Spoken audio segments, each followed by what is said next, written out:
So many people talk about having a non-negotiable practice. But where do you start and why would you even want one? This will work for any area of your life, whether it's self-improvement, fitness, weight loss, anything. But today I'm going to focus on spiritual development. Hi guys, Robin here. Welcome back. If you are new, welcome.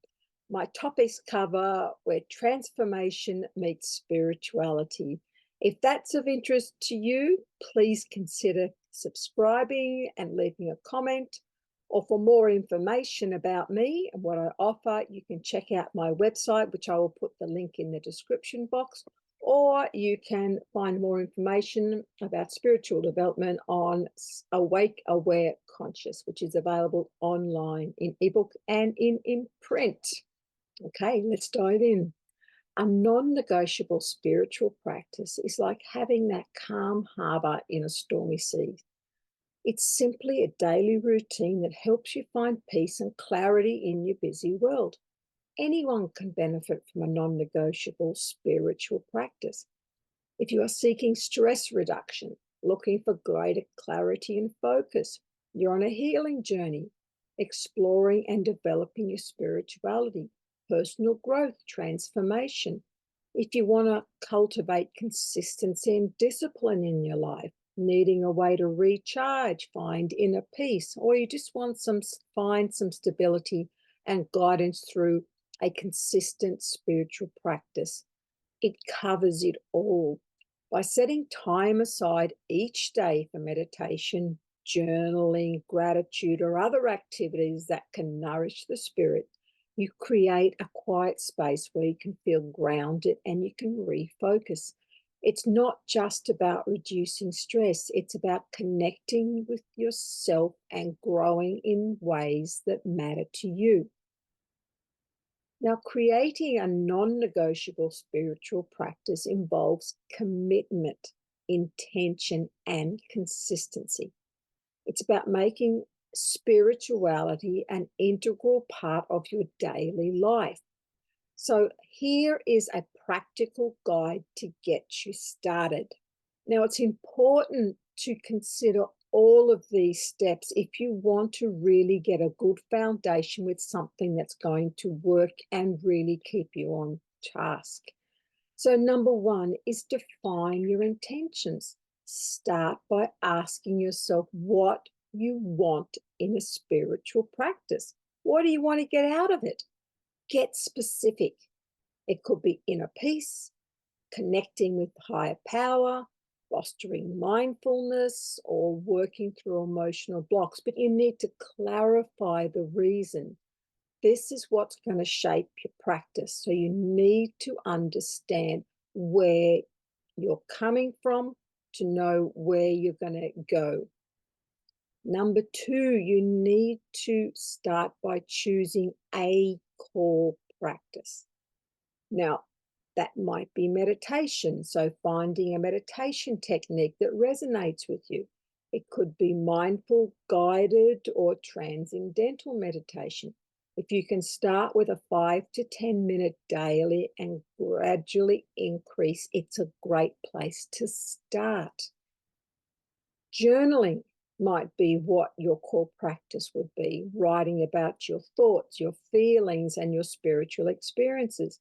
This can help you track your growth and provides insights into that spiritual journey. A gratitude practice, writing down or saying out loud what you're grateful for in your life, the things and people you already have, the things that you are welcoming in.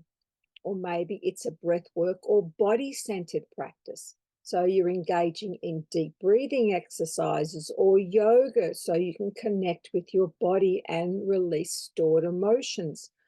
My journal, I just write the date down and I just sit and write. I have lots and lots of these, but they're a great way to get things out of your head and get you started on some of that automatic writing. Now, my gratitude journal, I write in purple because purple brings me joy. Every day I write down in there, you might want to track days so you can keep a track of how many consistent days you're working through that. But just pick some things and write what you're grateful for. So there's a couple of different core practices that you might want to start with. So now you know why you're doing it and where you're going to start, you need to create the routine. So consistency is the key in making your practice non-negotiable. Choose a time of the day that works for you and commit to it. Mornings can be a great start for your day with intentions, while evenings might be a great way to unwind and reflect. Mornings or evenings often work best because it's easier to make it a habit. You might create a memory prompt. So this could be an alarm on your phone, a post-it note on the mirror. So when you go in to use the bathroom, it's a reminder, or on the fridge. It might be something like a crystal placed somewhere. So link an item to the prompt. As soon as you see it, you get that automatic reminder. It's time to go for my me time, for my whatever you want to call it. So the next step is to be realistic in your duration. So you don't need to commit to hours of practice. Make it achievable by starting with a manageable time frame.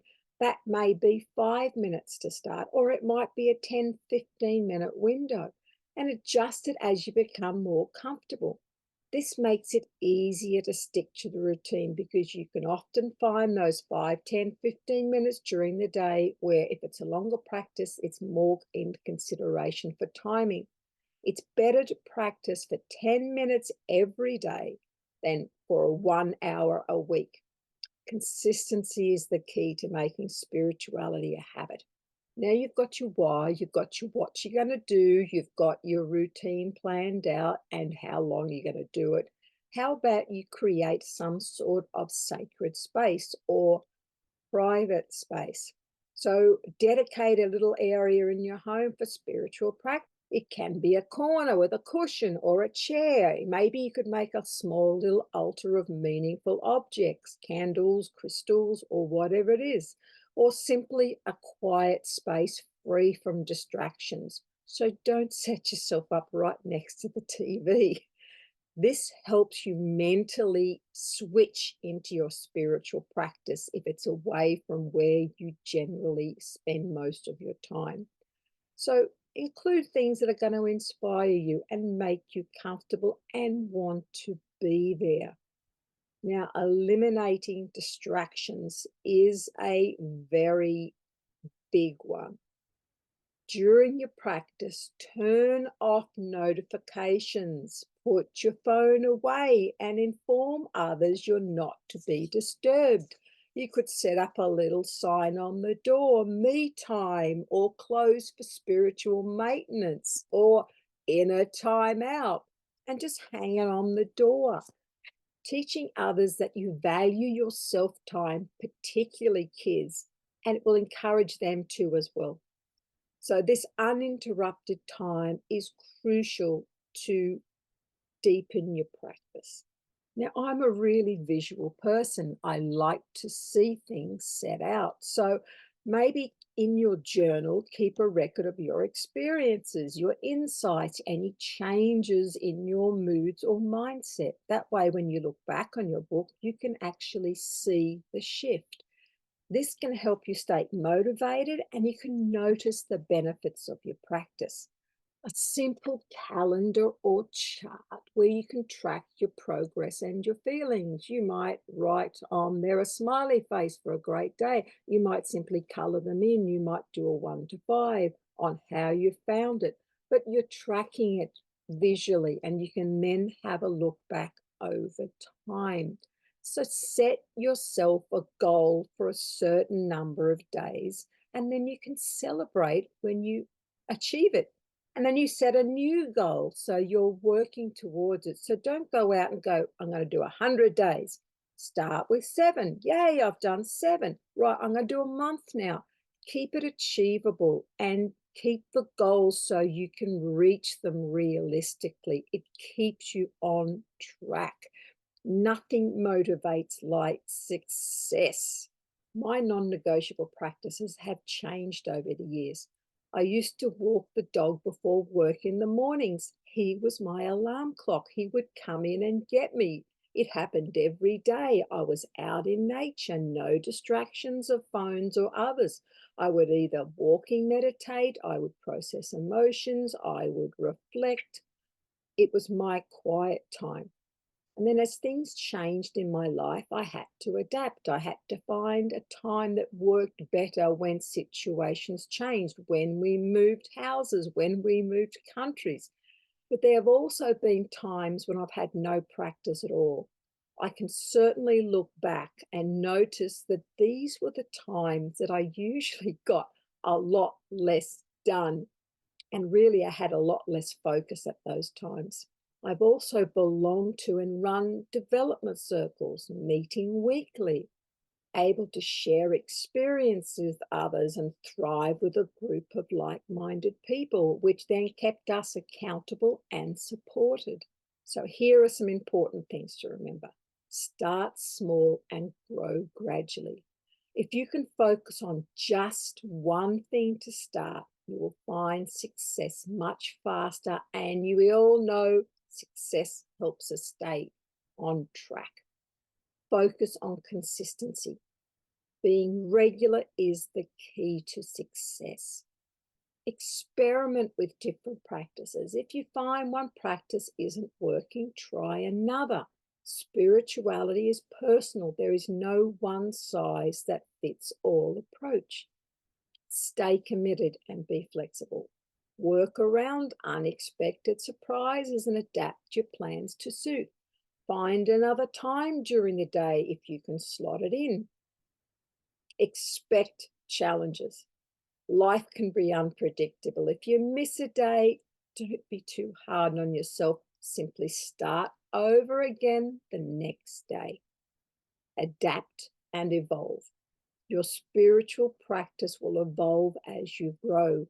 So be open to new practices and ideas that resonate with you. Now, seeking guidance and community is a really important point. Join a spiritual group.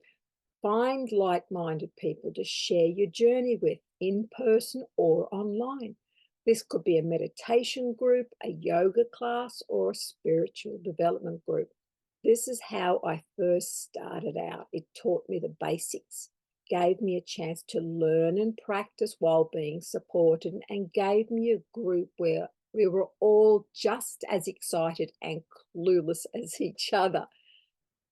Seek mentorship. If possible, work with a spiritual teacher or guide who can offer support and insight. Now, that may be through workshops, online courses. Now, these are great options, particularly for people who can't find or join a group. It's just not going to work for them. You might want to talk about your experiences with others, whether in person, online, or through writing. It can be a source of inspiration and encouragement, not just for you, but for others as well. Now, I'm about to start a new spiritual development group. So if you are interested, let me know and I can add you to the wait list. I keep them small and personal, no more than 12 people, so everyone gets a chance to participate. Starting a non-negotiable spiritual practice is about commitment, but it should also be about bringing joy and fulfillment. It should not be a chore. Focus on what resonates with you and allow your practice to grow as you do. Remember, you can adapt it at any point. It's not set in stone. Do what works for you. So I hope this has been helpful on fine-tuning or getting you started in that non-negotiable practice. If you have any questions, reach out and I will happily return any questions with answers. Thank you very much for your being here today. Much appreciated.